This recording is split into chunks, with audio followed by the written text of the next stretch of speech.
আপনারা অনেকেই বলেন ভাই আমার ফোনে কিচ্ছু নাই, তারপরও আমার ফোনটা মেমোরি ফুল হয়ে আছে। এক, দ্বিতীয়ত আপনার মেমোরিটা ফুল হওয়ার কারণে আপনার ফোন কিন্তু স্লো কাজ করবে, মাঝে মাঝে হ্যাং করবে, ল্যাগ করবে।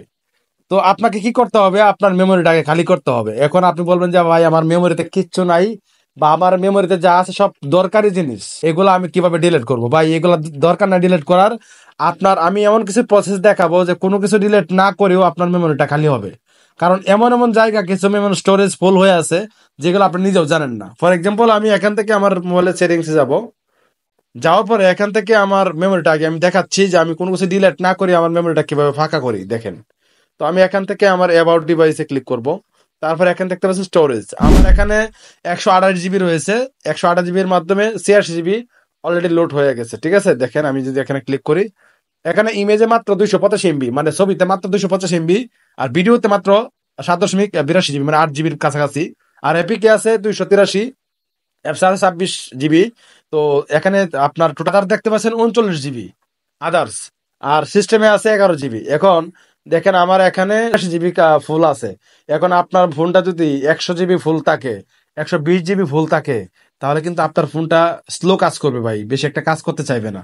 এখন আপনার ফোনটা যদি 64 জিবি থাকে, বা 100 জিবি থাকে, 80 জিবি থাকে, এখন যদি পুরোটাই ফুল থাকে, তাহলে আপনার ফোনটা বেশি একটা ফাস্ট কাজ করবে না, এটা স্বাভাবিক।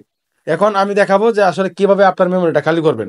প্রথমে আমি কি করবো, আমার গ্যালারিতে চলে যাব। যাওয়ার পরে এখান থেকে নিচে দেখতে পাচ্ছেন অ্যালবাম নামে একটা অপশন রয়েছে, এখানে ক্লিক করবেন। এখানে ক্লিক দেওয়ার পরে এখানে দেখতে পাচ্ছেন রিসেন্টলি ডিলেট। এই রিসেন্টলি ডিলেটে যখন ক্লিক করবো, এইগুলা কিন্তু আমি ডিলিট করে দিছি। ডিলিট করে দেওয়ার পরে কিন্তু আমার মেমোরিতে তারা অটোমেটিক রয়ে গেছে, এখানে পুরোপুরি মানে স্থায়ীভাবে ডিলিট হয় নাই, মানে পার্মানেন্টলি ভাবে ডিলিট হয় নাই। তো আমি কি করবো, এখান থেকে ডিলিট অলে ক্লিক করে দেবো। এই পার্মানেন্ট ডিলিট ক্লিক করে দিলাম। দেখেন আমার ফোন থেকে এখন আবার কতটুকু খালি হয়েছে আমি একটু দেখাবো। জাস্ট এখান দেখতে নো ফটো অর ভিডিও, আমরা যদি এখান থেকে আমার মেমোরিতে চলে আসি, তারপর এখানে দেখতে পাচ্ছেন অলরেডি 60 জিবি হয়ে গেছে। 83 জিবির মাধ্যমে এখানে হয়ে গেছে 60 জিবি। এখন আরো কিছু বিষয় আছে, আমি দেখাচ্ছি। এখন আমরা কি করব, মানে কোনো কিছু ডিলিট, আমি কিন্তু এটা ডিলিট করি না, এগুলো আগে থেকে ডিলিট করা ছিল। এখন আমি এখান থেকে ডিলিট করছি, আমার মেমোরি কিন্তু অটোমেটিক ফাঁকা হয়ে গেছে। এগুলো আগে থেকে ডিলিট করা ছিল। এখানে দেখতে পাচ্ছেন আমি যদি প্লে স্টোরে প্রবেশ করি, প্রবেশ করার পরে উপরে দেখতে পাচ্ছেন আমাদের প্রোফাইল আইকন, এখানে ক্লিক করব। তারপর এখানে দেখতে পাচ্ছেন ম্যানেজ অ্যাপস এন্ড ডিভাইস, এখানে ক্লিক করে দেব। তারপর এখানে দেখতে পাচ্ছেন ম্যানেজ, আমরা ম্যানেজে ক্লিক করে দিব। তারপর এখানে দেখতে পাচ্ছেন দিস ডিভাইস, এখানে ক্লিক করব। তারপর এখান থেকে নট ইনস্টলে ক্লিক করে দেব। নট ইনস্টলে ক্লিক করে দেওয়ার পরে আপনি এই পর্যন্ত যতগুলো অ্যাপস ইনস্টল করছেন আবার আনইনস্টল করে দিয়েছেন, ওই আনইনস্টলকৃত অ্যাপস কিন্তু স্থায়ীভাবে আনইনস্টল হয় নাই। এখান থেকে আপনাকে স্থায়ীভাবে আনইনস্টল করতে হবে। তো কিভাবে করবেন, আমি দেখেন এখান থেকে দেখেন প্রত্যেকটা টিক মার্ক দিয়ে দিব, দিয়ে দিচ্ছি। আমি প্রত্যেকটা ডিভাইসে এখানে টিক মার্ক দিয়ে দিচ্ছি, দিয়ে দিলাম। দেওয়ার পরে উপরে দেখতে পাচ্ছেন এখানে 18টা অ্যাপস অলরেডি সিলেক্টেড রয়েছে, এগুলো আমি আগে আনইনস্টল করে দিছি, স্থায়ীভাবে আনইনস্টল হয় নাই। এখন আমি এখান থেকে দেখেন ক্রস মাই আইকন, মানে ডিলিট আইকন, এখানে ক্লিক করে দেব। আবার এটা ক্লিক করব, ক্রস আইকনে ক্লিক করে অপশন দেখাইলাম। এখন যদি আপনি আর একটা অপশনে কাজ করেন, যেমন আপনার অনেকগুলো অ্যাপস রয়েছে, আমি যদি প্লে স্টোরে আরেকবার প্রবেশ করি, এখানে প্লে স্টোরে প্রবেশ করলাম। প্রবেশ করার পরে আবার কি করব, উপরে আমাদের প্রোফাইল এখানে ক্লিক করব।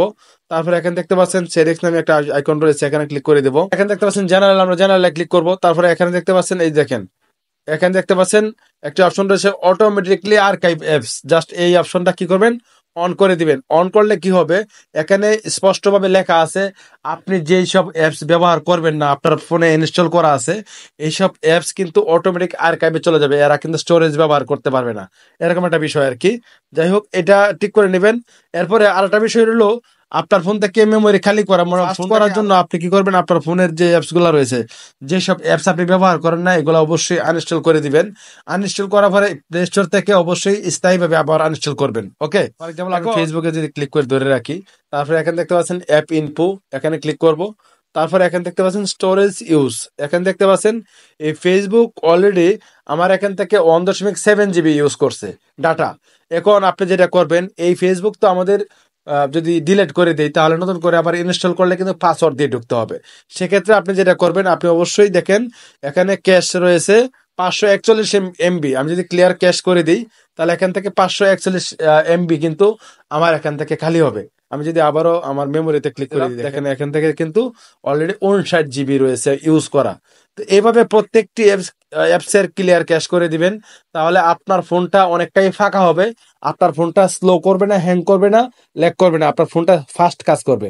ভিউয়ার্স, এই প্রসেসগুলো আপনার কাজ করে দেখতে পারেন, তাহলে ইজি ভাবে আপনার ফোনটা অনেক ফাস্ট কাজ করবে। ভিউয়ার্স, এই ছিল আজকের ভিডিও। নেক্সট নতুন কোনো ভিডিও দেখা হবে ইনশাল্লাহ। ভালো থাকবেন, আল্লাহ হাফেজ।